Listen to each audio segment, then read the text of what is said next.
Alright, Mr. Evilstein, what brings you into therapy today? Actually, it's Dr. Evilstein.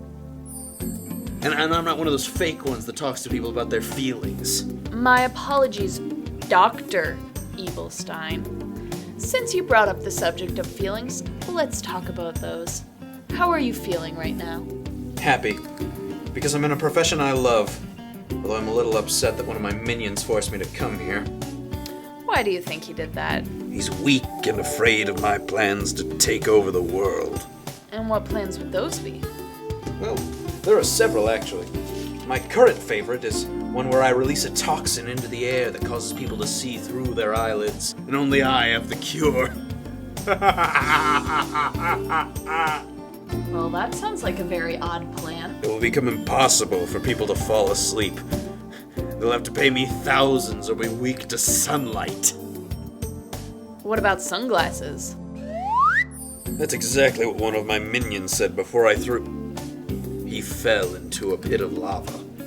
Do you think this idea of yours comes from some fear of the sun as a child? Do you have any negative memories involving sunlight? Don't try any of this childhood subconscious stuff on me.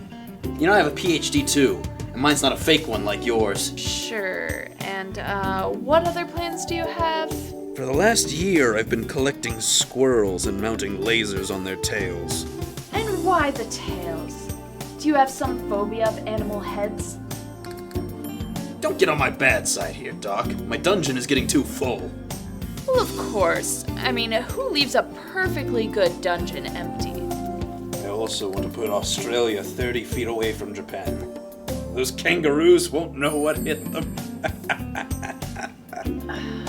Dr. Evilstein, it's become very clear that you have some serious, albeit random, anger issues here. Of course I do. I'm a mad scientist. There's so much that gets my blood boiling. I have to boil someone else's. Let's talk about your mother. Did she raise you well? My mom. Some mother she was. When I was 12, I wanted to go to science camp. Do you know where she sent me? Theater camp? No, space camp. I mastered non-Earth orbiting bodies when I was 6. And do you feel she was undermining you? She never understood my true genius. She would never let me experiment on the cat. Dr. Evilstein, you are making some great progress here today. I want you to come back once a week for 2 months. Why wouldn't she let me build my time machine in the garage? All I wanted was to bring Vikings to the modern era.